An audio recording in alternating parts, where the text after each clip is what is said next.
Bye AGBR? आप लोग answer दे सकते हो मुझे। क्यों भाई? क्योंकि AGBR gives the both type of defects. Thank you दोस्तों, your answer is Schottky and Frank also is A, 1 and 2. Clear? Good. चलो नेक्स्ट देखते हैं हम। In which pair most efficient packing is present? भाई एफिशिएंट पैकिंग का क्या meaning हो जाएगा कि सबसे ज़्यादा पैकिंग किस में होता है? ये सब में से कोई पूछेगा तो क्या बोलोगे आप? सर सबसे ज़्यादा पैकिंग देखो सिंपल है, SCP, BCC, FCC, HCP और CCP, ये सब लोग विलेन हैं। चलो भाई पैकिंग एफिशिएंसी में पूछ रहा हूँ आपको। SCP सिंपल क्यूब में कितनी थी पैकिंग एफिशिएंसी? चलो आप लोग लिखोगे कमेंट्स में। SCP सिंपल क्यूब भूल गए सब कुछ? नहीं चलेगा ऐसा?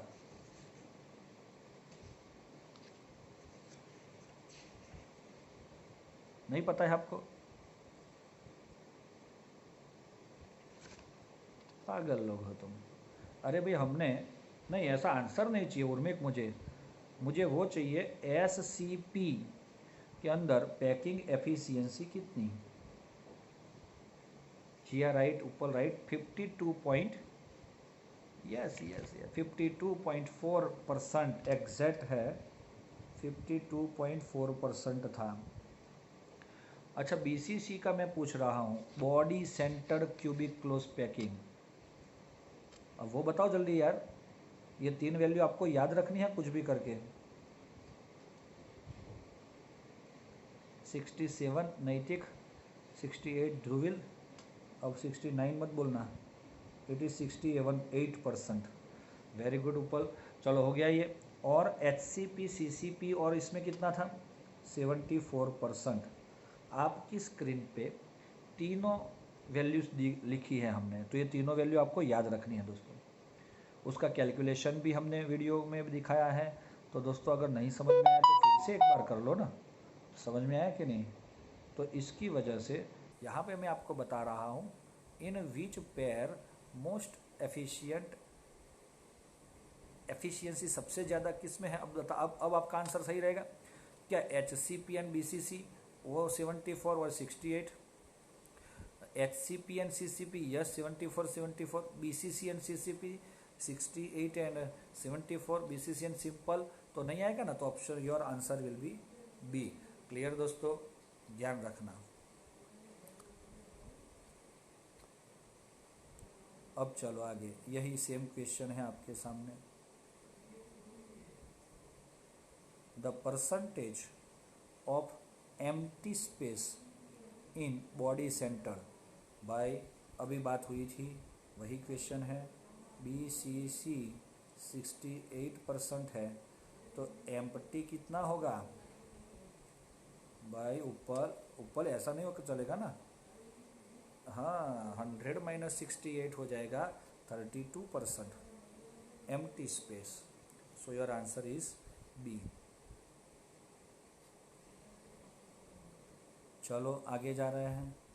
विच of the following statement is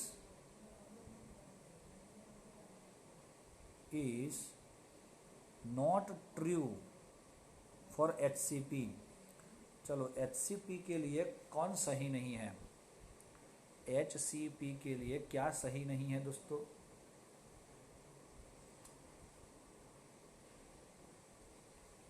coordination number 12 होता है। हाँ दोस्तों होता है। HCP या CCP और FCC में जब मॉलिक्यूल को अरेंज किया जाता है तो ऐसे सेम साइज़ के 6 एटम उसके अराउंड में क्या होते हैं? अरेंज होते हैं। सो ये 2D के अंदर इसका कोऑर्डिनेशन नंबर 6 हो जाता है। लेकिन हम 3D की जब बात करते हैं तो इसका कोऑर्डिनेशन नंबर, अब इसके ऊपर 3 रहते हैं ऐसे और नीचे 3 रहते हैं ऐसे, तो टोटल नंबर ये ऊपर वाले और ये नीचे से हैं, तो टोटल जो है वो 6, 3 ऊपर 3 नीचे और 6 उसके सरफेस में। So coordination number is 12, it is absolutely right. HCP, BCC, CCP, packing efficiency also 74, वो भी हमने देख लिया। Tetrahedral void of second layer are covered by sphere of third layer, yes और नॉट। चलो आपको HCP पूछा है स्पेसिफिक केस में, तो मैं आपको बता देता हूँ। आपके पास ये जो आया, ये ऐसा परफेक्ट अरेंजमेंट किया, उसके बाद उसके ऊपर दूसरा लेयर रखा आपने, तो दूसरे लेयर में आपको कुछ दिखाई दे रहा था, क्या दिखाई दे रहा था? तो उसमें सर हमें ऊपर से देखेंगे तो एक T की लाइन दिख रही थी और एक O की लाइन दिख रही थी। तो ये T और O क्या है, मैं सिंपली अभी आपको एक बैठे हैं तो रिवाइज करवा ही लेता हूँ। दोस्तों ये जो दिख रहा है ना आपको, 3 बॉल्स हैं, एक दूसरे के टच होने चाहिए, हाँ टच होने चाहिए, और उनके बीच में जो जगह दिख रही है that is your trigonal void, याद रख लेना इसको। ट्राइगोनल, जैसे ट्राइगोनल बना कि नहीं, यस। अब अगर ये ट्राइगोनल वॉइड को हम ढकते हैं किससे, तो अगर अलग कलर से ढक लेते हैं सपोज, तो नहीं आया कलर, तो ये आपका नीचे से दिखेगा टेट्राहेड्रल वॉइड, और इसको अगर हम उल्टा करके देखेंगे तो वो ऊपर दिखेगा टेट्राहेड्रल वॉइड। तो ये नीचे बना T वॉइड। अब मुझे आपको ऑक्टाहेड्रल वॉइड दिखाना है, तो ये टेट्राहेड्रल, सॉरी ये कौन सा है, तो ट्राइगोनल वॉइड है ना। अब इसको मैं दूसरा लेयर ऐसे अरेंज कर रहा हूँ इसके ऊपर। अब जो बीच में दिख रहा है that is your octahedral void. तो आपको वो दूसरे लेयर में वो T वाला दिख रहा है और O वाला दिख रहा है, तो आपने वहाँ पे ऐसा देखा है HCP टाइप का जो आपका क्रिस्टल है उसके अंदर कवरिंग टेट्राहेड्रल वॉइड। अगर HCP बनाना है तो आप T को कवर करोगे, याद रख लेना इतना। HCP के लिए कवर T वॉइड, और FCC और CCP के लिए कवर O वॉइड। क्या समझ रहे हो आप लोग? तो ऐसे, और बाकी सारी चीज़ वो दोनों की सेम है। और ऐसे में एग्जांपल भी दे सकता हूँ इसके कि ये जो है HCP, ZN और Mg है ना। HCP का जो स्ट्रक्चर बन रहा है, जो कवर टेट्राहेड्रल कर रहा है, ऐसा स्ट्रक्चर कौन से एग्जाम्पल दे सकते हैं, तो जिंक एंड मैग्नीशियम। जितनी बात मैं बता रहा हूँ वो थियरी में से वो लिख भी रहा हूँ ना, उतनी ही बात इम्पोर्टेंट है। आप थियरी लिखोगे तो भी उतना लिखोगे तो भी ऑलमोस्ट कंप्लीट पूरे मार्क्स मिलेंगे, या अच्छे से ध्यान में रखोगे तो MCQ के लिए भी वो इतना ही इम्पोर्टेंट रहेगा। तो क्लियर हो जाएगा मेरे दोस्तों। तो ये क्या हो गया कि इसकी वजह से, और इसमें आप लोग मुझे बता सकते हो FCC और CCP में क्या एग्जाम्पल हो सकते हैं, कमेंट में लिखना है आपको, क्योंकि ये बात इम्पोर्टेंट है और इम्पोर्टेंट को कभी निगलेक्ट नहीं करना है। नहीं समझ में आया तो याद रखो FCC और CCP अगर रहेगा तो CU and AG is the example of covering octahedral void. समझ में आया, और FCC और CCP बनेगा। तो ये चीज़ आपका आंसर सीधा मिल गया है ना, यस। और उसमें देखा है दूसरी चीज़ में HCP में और भी एक चीज़ बता सकता हूँ, ये दोनों को मैंने सेपरेट कर लिया। ये जो बन रहा था AB AB AB, मतलब क्या, ये सब में पहला लेयर और दूसरा लेयर ही अलग है, तीसरा सिमिलर आता था। चौथा बी जैसा, पांचवा पाछा ए जैसा, तो ऐसे ही ए बी, लेकिन ये जो है ए बी सी, तो अगर आपका HCP है तो थर्ड लेयर क्या लिखा है, in the arrangement sphere of the fourth layer, चौथा लेयर अगर बनाओगे तब वो सेम जैसा आता है, ऐसा नहीं है, तीसरा लेयर ही पहले जैसा आता है। सो आपका डी ऑप्शन भी गलत हो जाएगा। So your answer will be C. क्या आप लोग सुन रहे हो मुझे? हेलो, मुझे लग रहा है सो गए सब। अच्छा, सुन रहे हैं, मुझे ऐसा अभी लगा कि you are live. Now next question. थक गए हो भाई, थक गए हो तो हम स्टॉप कर देते हैं।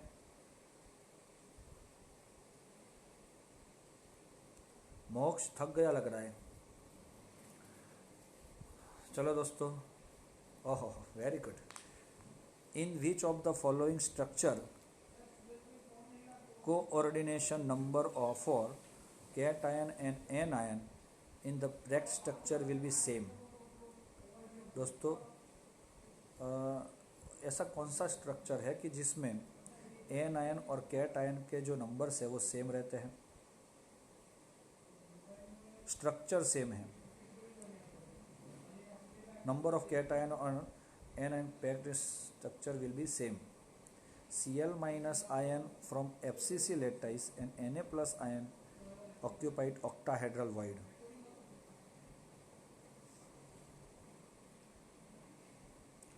FCC की अगर बात कर रहे हैं हम, तो मेरे ख्याल से FCC के अंदर नंबर ऑफ आयन 4 है, मॉलिक्यूल 4 हो जाते हैं, इसीलिए Cl माइनस भी आपको 4 आयन मिलेंगे। Na plus ion occupied octahedral void, तो ये सही हो गया। यस सर, क्योंकि ऑक्टाहेड्रल वॉइड भी उसमें कितने होते हैं, 4 ही होते हैं, और 4 Na प्लस वहाँ पे ज्वाइन होने की वजह से यहाँ पे नंबर ऑफ आयन भी सेम हो जाएगा और स्ट्रक्चर भी सेम हो जाएगा। Ca ion in FCC and F minus ion 8 tetrahedral void। Ca के साथ F2 आता है, यस और नॉट? Yes sir. तो ये Ca के साथ F2 आएगा, तो यूनिट सेल में एक Ca के साथ 2 F माइनस अटैच होते हैं, तो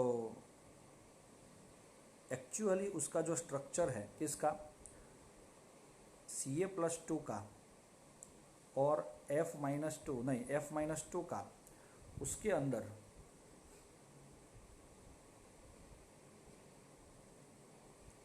एक Ca नहीं, coordination number of Ca is 4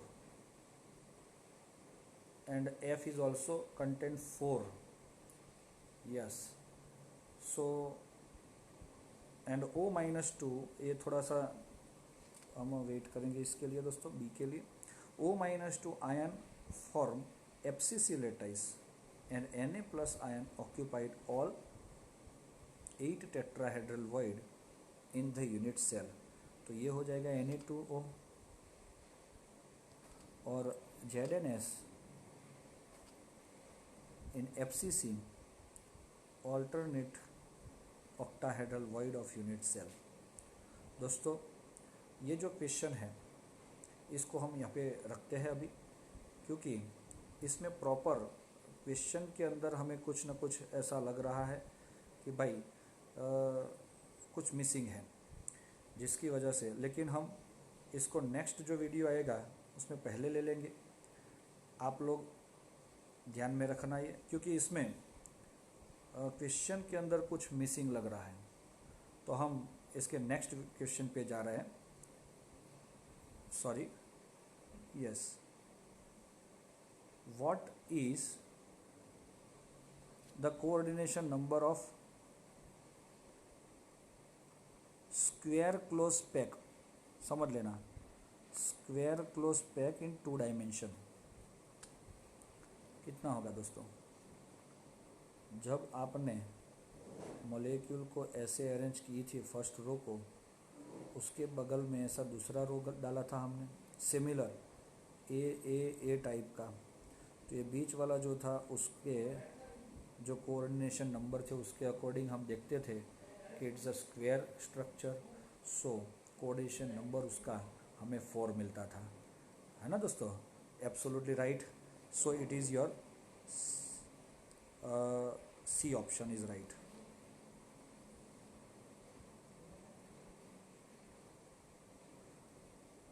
which kind of defect introduced doping. अगर डॉपिंग होता है तो कौन सी डिफेक्ट होती है?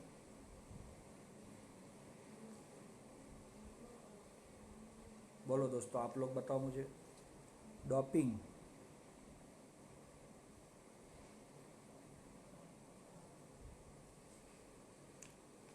D, yes yes yes yes, क्योंकि आपने डिसलोकेशन करना, इसका मतलब फ्रैंकल डिफेक्ट होना।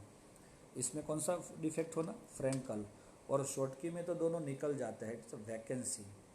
एंड फ्रैंकल में वो जगह चेंज होती है, कहीं पे डॉपिंग वाली बात नहीं आती। डॉपिंग आता है सिर्फ इलेक्ट्रॉन के लिए, कम ज़्यादा हो जाना, तो it is called electronic defect. Electron के नंबर में डिफेक्ट आता है, इसीलिए हम डॉपिंग के अंदर देखते हैं। सो your answer is D. Silicon doped with electron rich impurity. अब दोस्तों ये इलेक्ट्रॉन रिच क्या होता है? सिलिकॉन इलेक्ट्रॉन रिच मतलब ये 4 है और फॉस्फोरस 5 है, तो 5 वाला इलेक्ट्रॉन रिच बोला जाएगा, और 3 वाला जो है उसको इलेक्ट्रॉन पुअर, या तो क्या बोलते हैं उसको, कम इलेक्ट्रॉन वाले को लेस इलेक्ट्रॉन कंटेनिंग बोल सकते हैं। तो कौन से टाइप का बनेगा दोस्तों? आप लोग आंसर दे दो, चलो मुझे भी। सिलिकॉन में इलेक्ट्रॉन रिच इम्प्यूरिटी डाली तो 5 इलेक्ट्रॉन वाली, तो टोटल 9 इलेक्ट्रॉन हो गए दोस्तों। अगर 9 इलेक्ट्रॉन हो रहे हैं तो इसमें 8 से 1 इलेक्ट्रॉन ज़्यादा है, और ज़्यादा है तो ये दोस्तों नेगेटिव बनेगा, और नेगेटिव बनेगा तो एन टाइप बनेगा। मुझे नहीं समझ में आ रहा है कि आपको ए आंसर क्यों लग रहा है, पॉजिटिव टाइप क्यों लग रहा है? दोस्तों पॉजिटिव नहीं बनेगा, पॉजिटिव तभी बनेगा जब उसमें बोरॉन जैसा एलिमेंट आप ऐड करोगे, क्योंकि उसमें 3 इलेक्ट्रॉन हैं और ये 4, टोटल कितने हुए? 7। आपको चाहिए कितने? 8 स्टेबल बनने के लिए। तो 1 इलेक्ट्रॉन कम है, अगर 1 इलेक्ट्रॉन कम है तो वो बन जाएगा आपका पॉजिटिव, क्योंकि वो खुद एक चाहिए इलेक्ट्रॉन, इसीलिए वो पॉजिटिव है। और उसमें 9 इलेक्ट्रॉन थे तो 1 इलेक्ट्रॉन एक्सेस है, अगर जिसके पास इलेक्ट्रॉन एक्सेस होते हैं वो नेगेटिव बनता है। तो मेरे ख्याल से आप लोग समझ गए होंगे कि मैं क्या कहना चाहता हूँ। Which of the following statement is not true? Paramagnetic substance are weakly attracted by magnetic field. अच्छा ये क्या हो रहा है? Ferromagnetic substance can not be magnetize permanently. ओहो, आपको उस लास्ट वाले जो टॉपिक है पैरा, फेरो, एंटी और डायामैग्नेटिक के एक एक सेंटेंस लेके आपको एक क्वेश्चन बना के दिया है, और आप अच्छे से अगर देखोगे पैरामैग्नेटिक जो होता है ना, वो अट्रैक्ट नहीं होते, रिपल होते हैं। क्या होते हैं दोस्तों? यस सॉरी, पैरामैग्नेटिक जो सब्सटेंस होते हैं उसमें अगर आप देखेंगे तो वो वीकली अट्रैक्टेड होते हैं, ऐसा देखो तो याद है किसी को कुछ ऐसा? तो मैं बता रहा हूँ, paramagnetic substance are weakly attracted to magnetic field, पहला टॉपिक है अपना। हाँ, डायामैग्नेटिक है तो वो वीकली अट्रैक्ट नहीं लेकिन रिपल्ड होते हैं।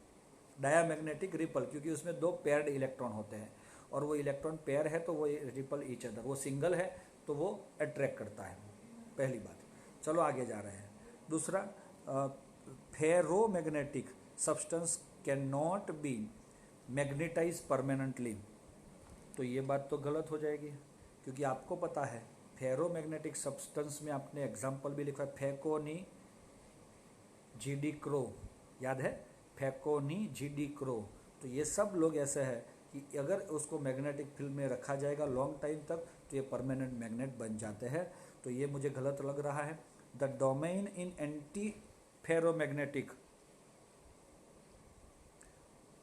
Substance are opposite oriented. Yes दोस्तों, हमने पहला क्वेश्चन पढ़ा उसमें ऐसा था।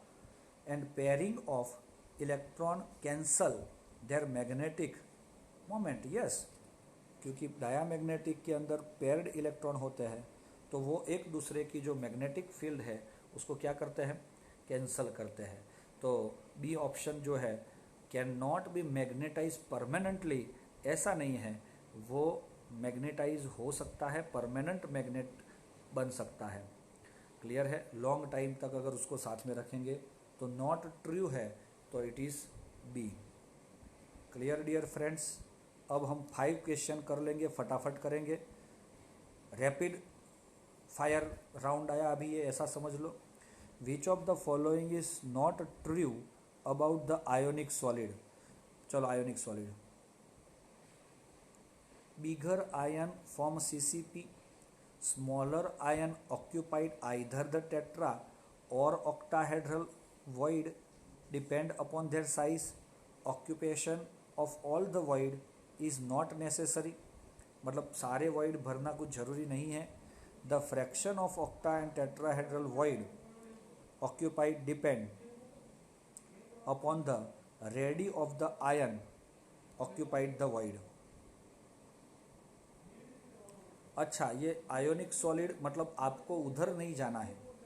आयोनिक सॉलिड के अंदर कोई भी सॉलिड ले लो, वो आपको सॉलिड के स्ट्रक्चर के प्रॉपर्टी नहीं देखना है, लेकिन उसमें आपको कौन सी साइज दिख रही है, bigger ion from the CCP नहीं, smaller ion occupied the either the tetrahedral void और यस, ये आपने देखा है फ्रैंकल में, है ना।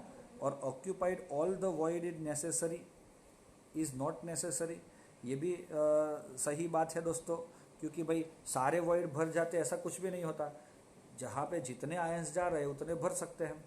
The fraction of octa and tetrahedral void depend upon the radii of the ion, ये भी सही बात है, लेकिन आपका जो है bigger ion from the CCP structure, ये ऐसा कुछ भी सही नहीं है।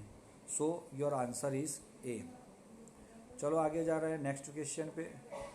The ferromagnetic substance become permanent magnet when it placed in the magnetic field because, क्यों भाई ऐसा होता है, परमानेंट मैग्नेट क्यों बन जाता है?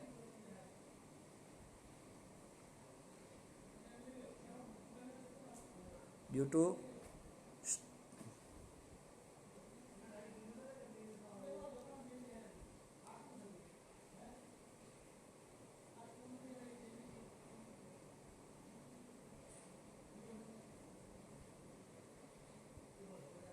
हेलो,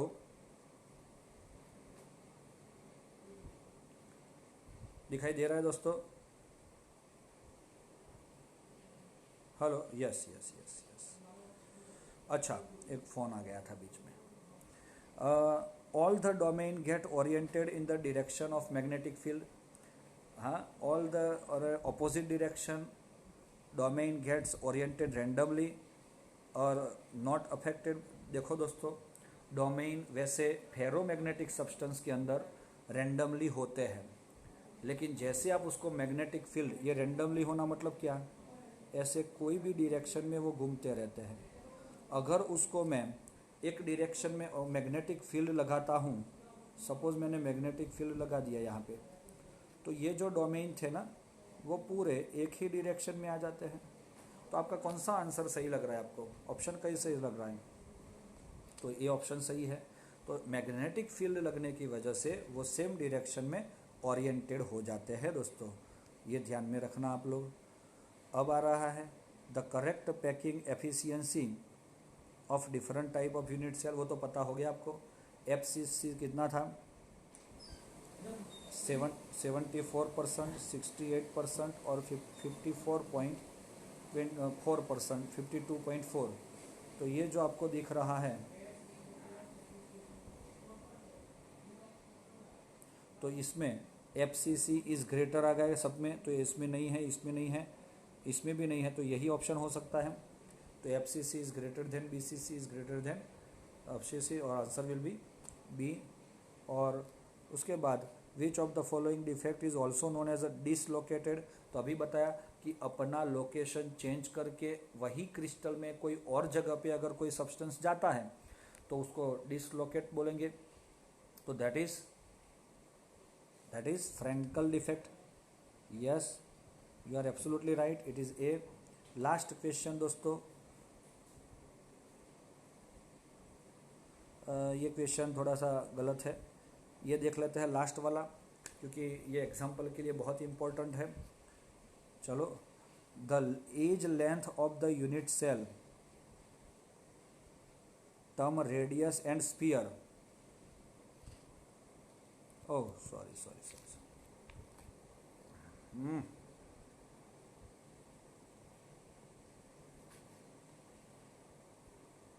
मैं जो बता रहा हूँ एज लेंथ दिया हुआ है, आपको पता है FCC, CCP, सॉरी BCC और SCP के अंदर जो ए का वैल्यू है, A is equal to 2R, A is equal to 4/√3R, A is equal to 2√2R।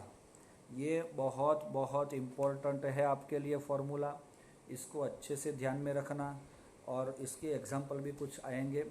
ये इतने क्वेश्चन किए हमने दोस्तों। इसके बाद वाले जितने भी क्वेश्चन मैं आपको दे रहा हूँ